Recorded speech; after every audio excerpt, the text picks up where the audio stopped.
오늘도 성전에 나오신 우리 모든 성도들과 온라인으로 함께 또 가정에서 또 각자의 처소에서 예배드리시는 우리 모든 성도들에게 하나님의 은혜가 충만하길 축원합니다.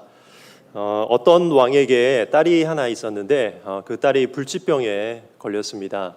그래서 왕은 신음을 하다가 이 딸의 병을 낫게 하는 자는 누구든지 딸과 결혼을 시켜주고 왕위를 그에게 물려줄 것이다 라고 보고를 내리게 됩니다. 마침 그날에 3명의 형제가 살고 있었는데 그 각자마다 신기한 물건들을 하나 갖고 있었다라고 합니다. 첫째는 아무리 먼 곳이라도 볼 수 있는, 바로 앞에 있는 것처럼 볼 수 있는 만원경을 갖고 있었고, 둘째는 양탄자인데 나르는 양탄자이고, 아무리 먼 곳이라도 순식간에 날아갈 수 있는 양탄자를 갖고 있었습니다. 막내는 사과를 갖고 있었는데 이 사과는 먹기만 하면 어떤 질병이든지 고침받는 사과를 갖고 있었다라고 합니다. 어느 날 첫째 형이 만원경으로 이렇게 보다가 왕이 보관 포고문을 보게 됩니다. 그리고 형제들에게 말을 해서 함께 둘째 양탄자를 타고 순식간에 왕궁으로 날아가게 되고, 막내가 사과를 먹이고 공주는 드디어 병에서 낫게 되었다라는 이야기입니다.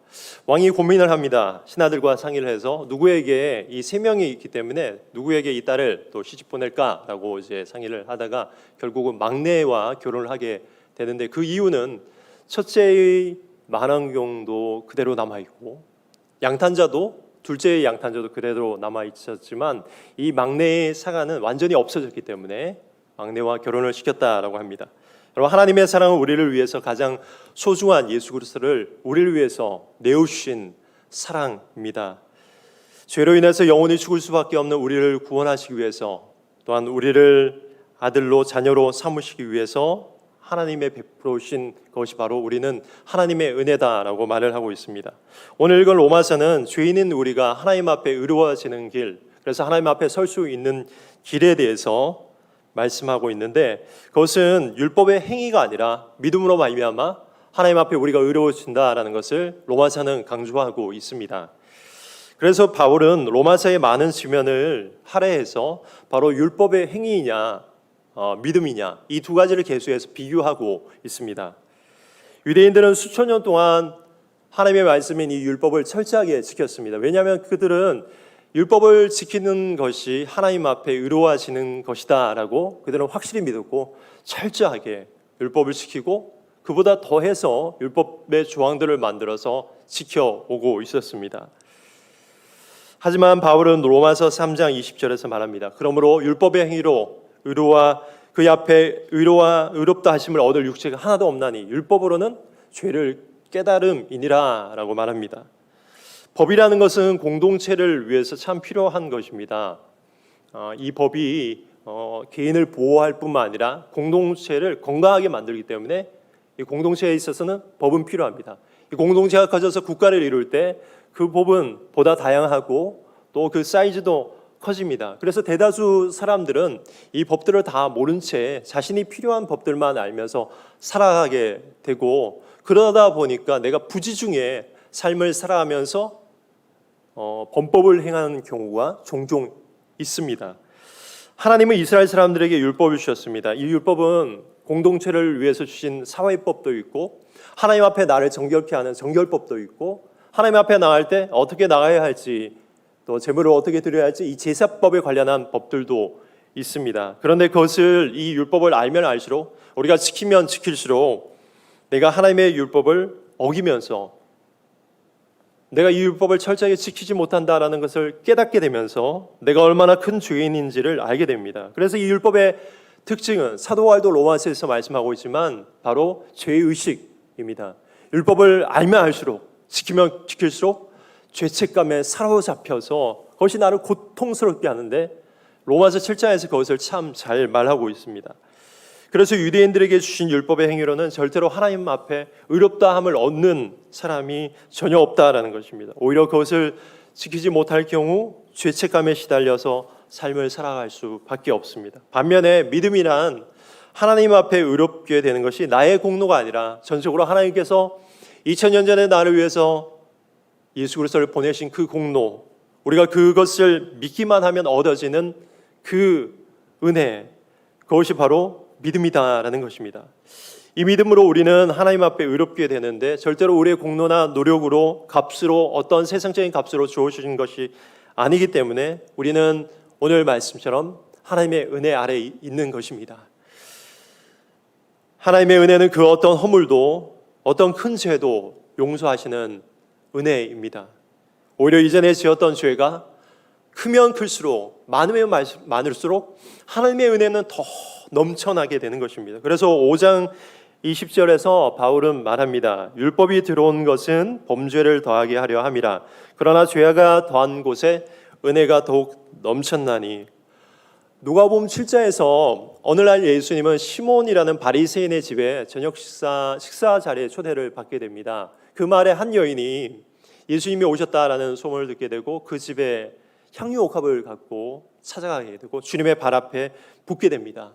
그러자 시몬은, 바리새인은 속으로 생각합니다. 이 예수가 정말 선지자였더라면 이 여인이 어떤 여인이고 얼마나 큰 죄인인지 알았을 것이다 라고 마음속에 생각하고 있을 때 예수님께서 말씀하십니다.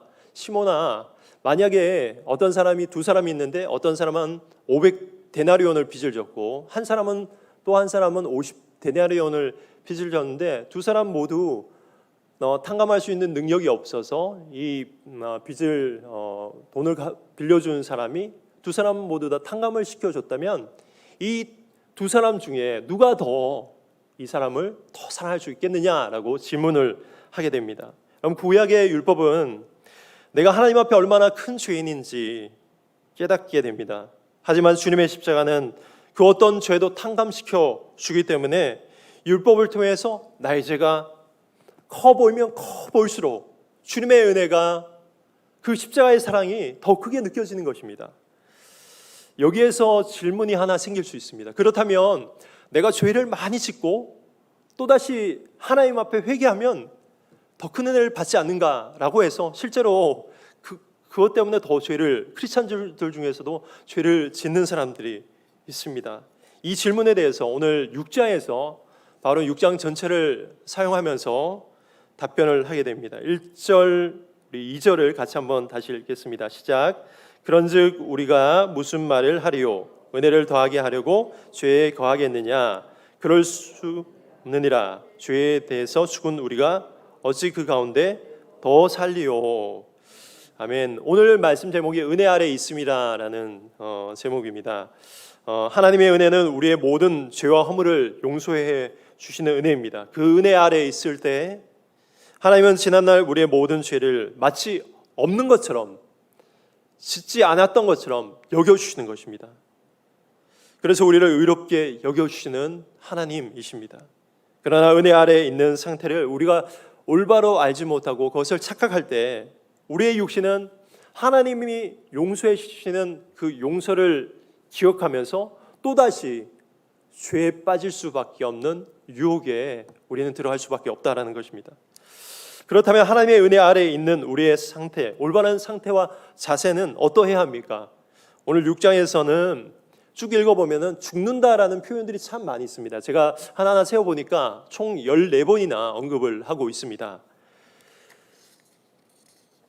다시 말해서 참된 은혜 아래에 있는 상태, 은혜 아래에 있는 자의 상태는 내가 온전히 죽는 상태, 내 안에 그리스도께서 사시고 내가 죽었다가 살아날 때 그리스도와 연합한 상태를 말하는 것입니다. 은혜 아래에 있는 것은 주님과 한 몸인 상태를 말한다라는 것입니다. 갈라디아서 2장 20절에서 내가 그리스도와 함께 십자가에 못 박혔나니 그런즉 이제는 내가 사는 것이 아니요 내 안에 그리스도께서 사는 것이라 라고 말씀하고 있습니다. 내가 죽어야 하지만 자꾸 나의 육신이 살아있을 때 나의 육신은 끊임없이 죄의 본성 가운데 살 수밖에 없습니다. 세상의 욕심을 쫓아갑니다. 물질에 이끌려갑니다. 어떤 종욕들, 또 세상 것에 이끌림을 받습니다. 분노와 갈등에 휩싸일 때 참지 못하는 것이 바로 내가 죽지 못한 상태인 것입니다. 그것은 은혜 아래에 있는 상태가 절대로 아닙니다. 설령 죄를 습관적으로 짓는 상황 가운데서도 하나님의 용서하심을 저쪽에 있을 것을 믿고 언젠가는 내가 돌아가리라 그러면서도 죄를 습관적으로 짓는 상태 가운데 있을지라도 그것은 절대로 죄가 나를 지배하는 삶이지 은혜가 나를 지배하는 삶이 은혜 아래에 있는 삶이 아닌 것입니다. 누가복음 15장에서 돌아온 탕자가 아버지의 품에 안기기 전까지 아버지를 생각하고 아버지의 집을 향해서 걷는다 할지라도 그것은 은혜 아래 있는 상태가 아니라 여전히 죄인인 것입니다. 여전히 나의 삶은 비참하고 누더기의 옷을 입고 나의 비참한 삶 가운데 스스로 끊임없이 나를 정죄하는 삶인 것입니다. 우리가 은혜 아래에 있지 아니하면 율법은 나의 행동 하나하나를 끊임없이 판단합니다. 내가 죄에 휩싸여서 내 몸이 육신적인 육체적인 세상적인 죄를 지을 때 끊임없이 하나님의 율법은 나를 정죄하게 만들어서 내가 죄의 의식에 사로잡혀 괴로운 삶을 살아가게 만드는 것입니다. 하나님을 믿는다고 해도 우리가 새벽 예배를 드려도 온전히 은혜 아래에 있지 않으면 늘 답답하고 불안한 마음이 가득할 수밖에 없는 것입니다. 그러나 그리스도와 함께 온전히 죽는 은혜 아래에 있을 때 14절에서 말씀하고 있습니다. 죄가 너희를 주장하지 못하리니 이는 너희가 법 아래에 있지 아니하고 어디 아래에 있다고요? 은혜 아래에 있습니다 라고 오늘 바울은 말씀하고 있습니다. 2016년 7월에 미국의 한 마을 근처에 있는 고속도로에서 일본 선교를 가기 위해서 젊은 부부와 그 뒤에 어린 아이들 3명이 차에 타고 있고 고속도로를 달리고 있었습니다. 그때 아주 큰 대형 트럭이 그 차와 충돌을 해서 그 일가족 모두가 5명의 가족 모두가 사망을 하게 됩니다. 이후에 검사는 트럭 운전사에게 5년에서 9년 정도 되는 구형을 선고하게 되는데 사망을 한 남편의 부친이자 어린 아이들의 할아버지는 법정에서 그 트럭 운전사를 용서하는 글을 읽게 됩니다. 표현할 수 없을 정도로 슬픕니다. 그래도 분노에 휩싸이지는 않았습니다.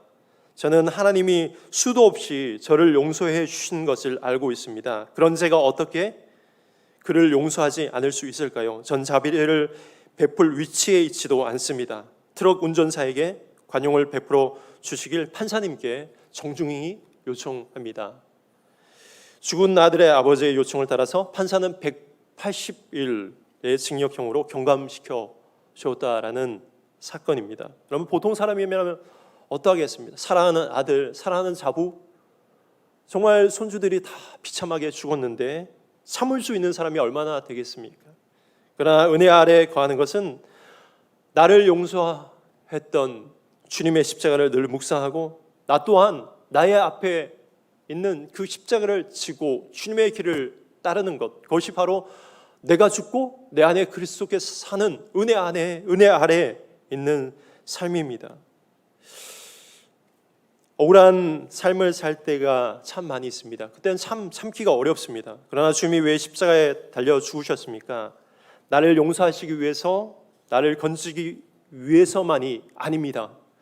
나 또한 좋아하는 주변의 형제 자매들을 살리기 위해서이고, 심지어는 나를 힘들게 하고 박해하고 어렵게 하고 고통스럽게 하는 원수들까지도 품어주고 사랑하게 하기 위해서 주님은 우리를 위해서 십자가에 달리셨고, 오늘도 그 은혜 아래에 우리를 불러오시고 초청하는 것입니다. 16절에서 너희 자신을 종으로 내어주어 누구에게 순종하든 그 순종함을 받는 자의 종이 되는 줄을 너희가 알지 못하느냐? 혹은 죄의 종으로 사망에 이르고 혹은 순종의 종으로 의에 이르느니라 라고 말씀하고 있습니다. 우리가 살아가는 이 세상에는 2가지 종이 있습니다. 첫째는 죄의 종입니다. 죄의 종은 세상의 종입니다. 그 배후에는 마귀가 있습니다. 그리고 본문에는 그 결국은 사망이다라고 말씀하고 있습니다. 내가 뭔가 세상을 위해서 사는 삶이다 할지라도 배후에는 하나님이 아닌 것은, 하나님의 종이 아니면 다 죄의 종인 것입니다. 마귀의 종인 것입니다. 비참하게 멸망할 수밖에 없습니다. 다른 하나는 순종의 종입니다. 순종의 종은 하나님께 순종하는 종이요, 결국은 하나님을 섬기는 종이요, 하나님 안에서 자유를 누리는 종입니다. 그 길은 의에 이른다라고 오늘 본문은 말씀하고 있습니다. 약 100년 전에 미국의 노예 제도가 폐지가 되었을 때 모든 노예들에게 자유가 주어졌습니다. 그러나 그동안 평생을 살아왔던 흑인 노예들은 새로운 자신의 신분을 이해하기가 매우 힘들었다고 합니다.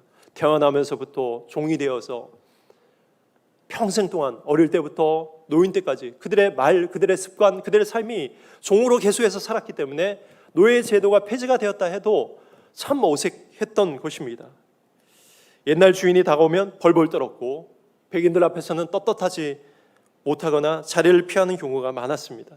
여러분, 우리는 죄의 종이었다가 죄에서 자유함을 받은 하나님의 종, 의의 종이 되었습니다. 그러나 여전히 우리의 습관, 우리의 육체는 끊임없이 은혜 안에 머물러 있지 않기를 원합니다. 미국 전 하버드대 교수였던 조너던 피터스닛은 12가지 인생의 법칙에서 성경 이야기가 잠깐 나옵니다. 창세기에서 아담이 죄를 범한 후 자의식이 생기고 벌거벗은 것을 깨달은 후에 하나님의 눈을 피해서 숲에 숨게 됩니다. 그것을 두고 저자는 인간은 자신의 존재 가치에 의심을 품고 괴로워하게 된 것은 자의식 때문이 아니다. 죽음과 추방에 대한 도덕적 깨달음 때문도 아니다. 오히려 우리가 연약하고 사악한 존재라는 사실을 알고 있음에도 불구하고 하나님과 동의하지 않으려고 하는 거부감이 주된 원인이다라고 말을 하고 있습니다. 우리의 추악함, 우리의 정말 영적으로 지저분함은 하나님과 동행하지 않으려고 하는 그 거부감 때문인 것입니다. 오늘도 많은 사람들이 내가 나약하다는 것을 알매도 불구하고 하나님의 은혜 아래 거하지 않으려고 합니다. 사람은 돈이 없어서 괴로워하는 것 아닙니다. 건강하지 못해서 불행한 것도 아닙니다. 하나님의 은혜 아래 오늘도 거하지 않기 때문에 내가 교회에 나와도 내가 정말 세상적으로 선을 많이 행해도 괴로움은, 우리의 불편함은 여전히 남아있는 것입니다. 그러나 십자가에서 나를 위해서 죽으신 주님의 사랑을 믿고 그분의 사랑을 감격해서 나는 죽고 그리스도가 사는 은혜 아래 거할 때 죄가 저와 여러분을 추정하지 못할 줄로 믿으시길 바랍니다. 기도하겠습니다. 살아계신 하나님 아버지, 은혜와 사랑을 감사드립니다. 우리는 영원히 죽을 수밖에 없는 죄인이었지만 하나님의 은혜로 말미암아 오늘도 하나님의 은혜 안에 거해서 참 자유와 기쁨을 누리게 도와심을 감사드립니다. 끊임없이 주님의 십자가를 묵상하며 주님과 함께 죽고 주님과 함께 살아 주님의 은혜 안에 거하는 우리 모두가 되게 도와주옵소서. 예수님의 이름으로 기도드립니다. 아멘.